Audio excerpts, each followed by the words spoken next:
Okay guys, welcome to part 8 of Charlie's Corner. We're talking about the Serve-Safe testing. This time we're on chapter 6, the flow of food, purchasing, receiving, and storage. Now, I wanted to show you guys this. This is the Serve-Safe sanitation pretest. And it is a pretest, which is 100 questions. And this is actually, I guess, kind of an example of what the real test is going to be like. It's 100 questions, and it is multiple choice. Now, I think that I would do a lot better because of the fact that it is multiple choice. Because if I see something like, let's see, what would be a good question?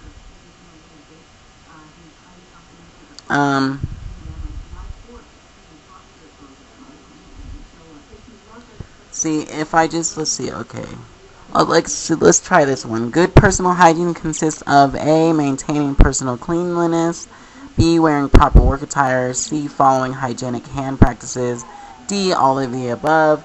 I would go with D, all of the above, because that's what I had seen when I saw that in the book. Now, also, I was thinking that I could possibly remember half of this stuff is if I actually go through all of these pre-test questions and go back, look up the answers, and write them down on another sheet of paper, and see how well I do on this. That'd also be possibly a good way to see how much of this stuff I actually know. So, I'm highlighting it throughout the textbook, and of course, once I highlight all the stuff that I think is important, I will go back and re-look over all this stuff and do the chapter reviews.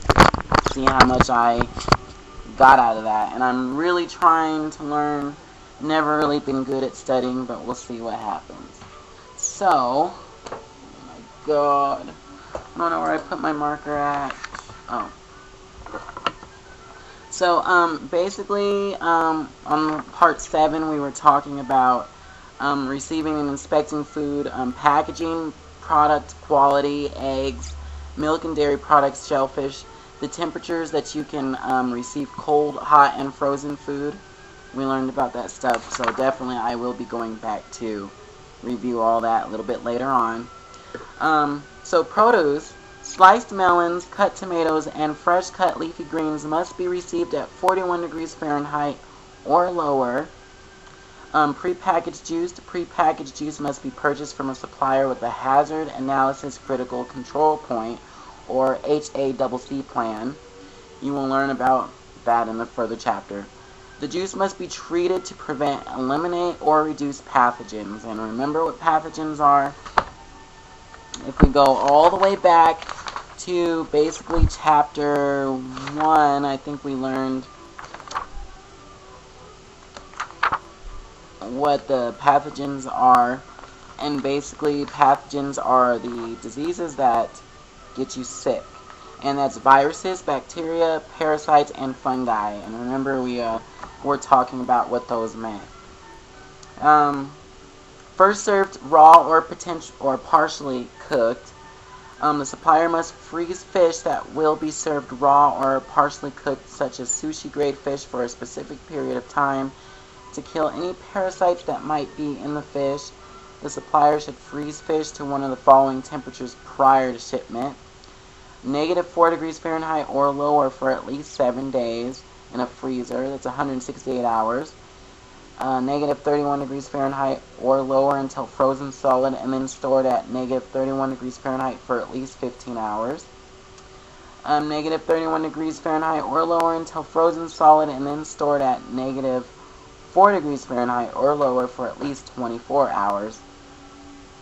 Your supplier will provide you with records showing that the fish was frozen correctly. You must keep these records on file for 90 days from the date you served the fish. So products requiring inspection stamps. Checking for inspection stamps is a way to make sure food is coming from an approved source. The inspection stamps for meat and poultry and for egg products are shown below. And this is what the stamps look like in case you've ever seen those before. But US 38, MSP, and if that says inspected egg products. And it says meat and poultry packaging must have a USDA or State Department of Agriculture's inspection stamp. This stamp indicates that the product and the processing plant have met certain standards. The stamp at left is for meat. And egg products packaging must have an inspection stamp indicating that federal regulations has been enforced to maintain quality and reduce contamination. So next time you go into the store and you see a carton of eggs, see if you can find that stamp on there. So let's test my knowledge of what I just read. It says, place an A next to the food items you should accept. Place an R next to the food items you should reject. So, chicken received at an internal temperature of 50 degrees Fahrenheit. I would reject that. So let's see. I'm going to reject that because it's 50 degrees. That temperature is a little bit high. A can of red kidney beans with a small dent on one side of the can, I'm going to reject that. Because remember, if it has rust, a dent, or what was the other thing? Rust, dent, or something else. I'll have to look that up. You don't want to receive it. Eggs received at an air temperature of 45 degrees Fahrenheit. I believe you would reject that because it has to be 41 degrees or lower, I think. Fresh salmon with flesh that springs back when touched.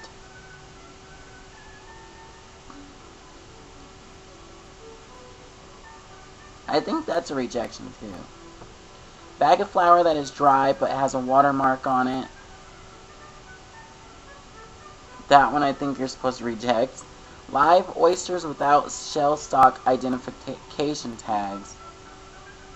Reject. Frozen meat with ice crystals on the packaging. Reject. Milk received at 50 degrees Fahrenheit. Reject. Sushi grade tuna frozen until solid at 20 degrees Fahrenheit for 72 hours.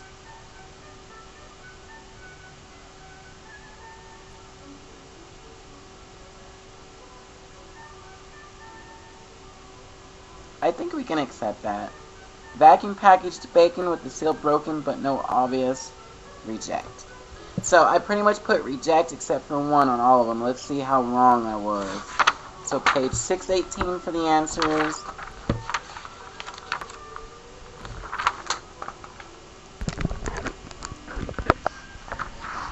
So ladies and gentlemen, all of them were, let's see, I would have gotten number 3,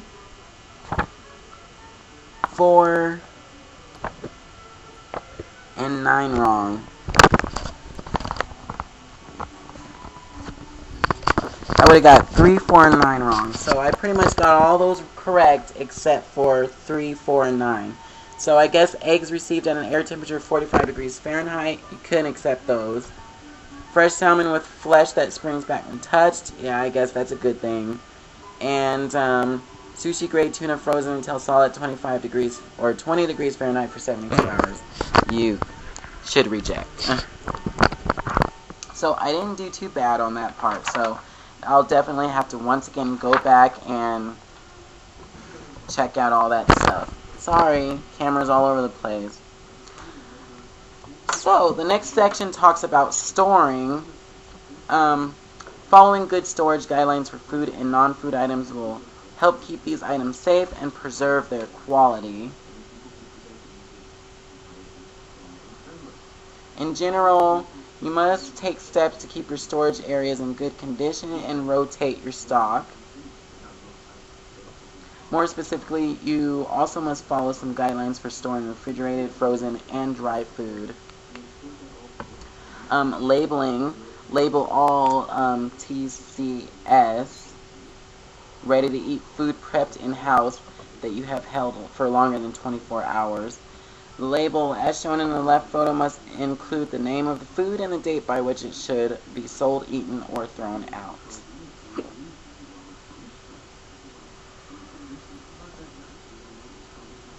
So, like, they have a picture of potato salad. They write down potato salad, the date, and the time, AM or PM, which is, day dots is what they call them. You can store all ready-to-eat TCH food that has been prepped in-house for a maximum of 7 days at 41 degrees Fahrenheit or lower.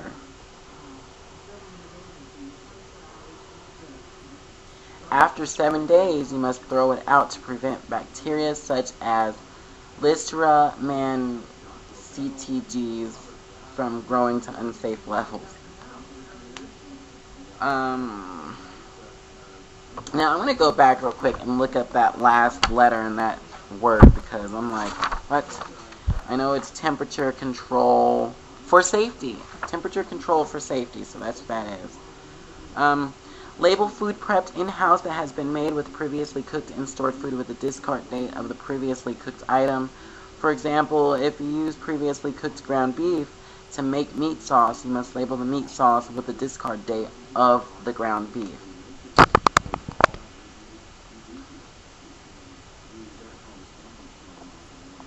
Rotation. Rotate food to use the oldest inventory first. Many operations use the first in, first out FIFO method to rotate the refrigerated, frozen, and dry food storage. So yeah, first in, first out, which is used at many places. Identify the food items used by or expiration date. Store items with the earliest used by or expiration dates in front of items with their latest dates. And once shelved, use those items stored in front first. Make a schedule to throw out stored food on a regular basis. If your operation has not sold or used food items by a specific date, throw it out. For example, use flour stored in plastic bins within 12 months from the time you place it in the bins.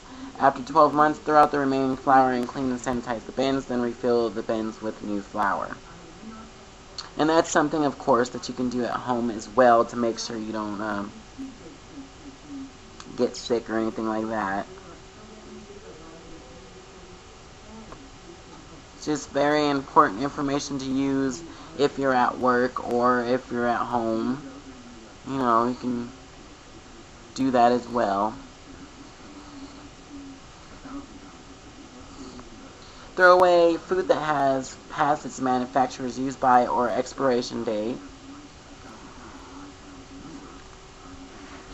Temperatures. Keep temperature control safety or temperature control for safety food at 41 degrees Fahrenheit or lower, or at 135 degrees Fahrenheit or higher. You've already read about that.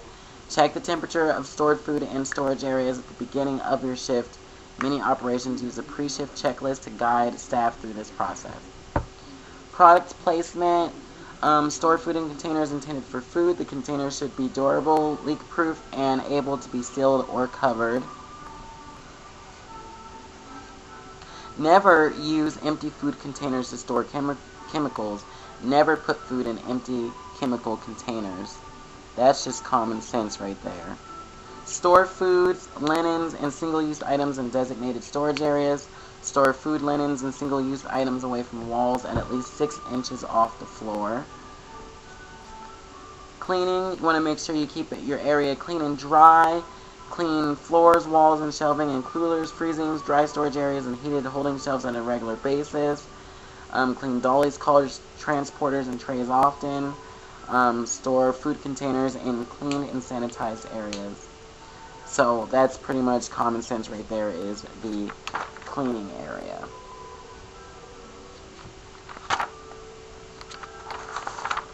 Alright, you guys, so coming up on part 9, we're going to continue up with the rest of chapter 9. We're going to talk about some more storage information. So we'll be right back after this. Holla. Be sure to comment, subscribe, let me know what you guys think about this chapter.